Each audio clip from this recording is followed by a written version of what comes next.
السلام عليكم ورحمة الله.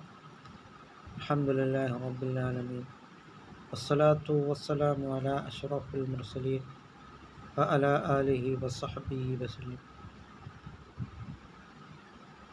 അസ്സദഖത്തു ബുർഹാൻ. സദക്ക എന്നുള്ളത് ഈമാനിൻ്റെ അടയാളമാണ്. അതുകൊണ്ട് നാം മറ്റുള്ളവർക്ക് സദക്കകൾ ചെയ്യുക.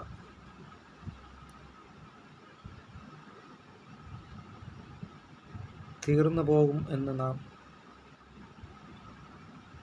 ഒരിക്കലും കരുതരുത്.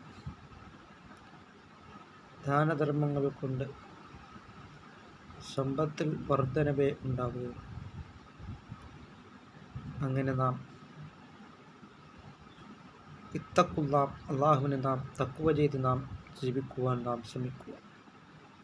അതുകൊണ്ടാണ് സയ്യിദുനാ റസൂൽ കരീം സല്ലല്ലാഹു അലൈഹി വസല്ലം തങ്ങൾ പറഞ്ഞിട്ടുള്ളത്, യത്ബഉൽ മയ്യിത്ത സലാത്ത്.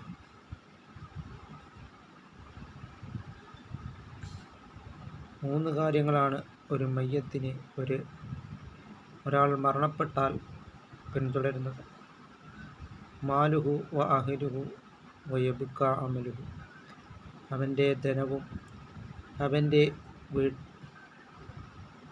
കുടുംബക്കാരും അവൻ ചെയ്തതായ സൽക്കർമ്മങ്ങൾ മാത്രമേ അവനിൽ അവശേഷിക്കുകയുമുള്ളൂ. നാം നിസ്കരിച്ചത്, നോമ്പെടുത്തത്, ദാനധർമ്മങ്ങൾ ചെയ്തിട്ടുള്ളത്, ഇവകൾ മാത്രമേ നമ്മുടെ ഖബറിൽ ഉപകരിക്കുകയുള്ളൂ എന്ന് നാം മനസ്സിലാക്കും. അങ്ങനെ നാം പരലോക രക്ഷപ്പെടുന്നതിനായി നാം ധാരാളം സൽക്കർമ്മങ്ങൾ ചെയ്യും. കുറഞ്ഞ കാലം മാത്രമേ നാം ഈ ഭൂമിയിൽ ജീവിക്കുകയുള്ളൂ. അതുകൊണ്ട് നാം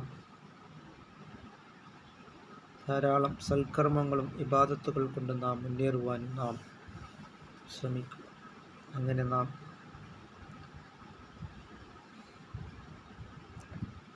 അത്തീഉല്ലാഹ വ റസൂലഹു, അള്ളാഹുവിനെയും റസൂൽ കരീം സല്ലല്ലാഹു അലൈഹി വസല്ലം തങ്ങളെയും നാം വഴിപ്പെട്ട് നാം ജീവിക്കുവാനും ശ്രമിക്കുക. കുല്ലുമൻ അലൈഹാ ഫാൻ. ഈ ലോകത്തുള്ളതെല്ലാം നശിക്കുന്നതാണ്. അല്ലാഹു തആല മാത്രമാണ് എന്നെന്നും നിലനിൽക്കുന്നത്. അങ്ങനെ നല്ല സൽക്കർമ്മങ്ങൾ കൊണ്ട് മുന്നേറുവാനുള്ള മഹാസൗഭാഗ്യം അല്ലാഹു തആല നമുക്ക് നൽകുകയും ചെയ്യുമാറാകട്ടെ.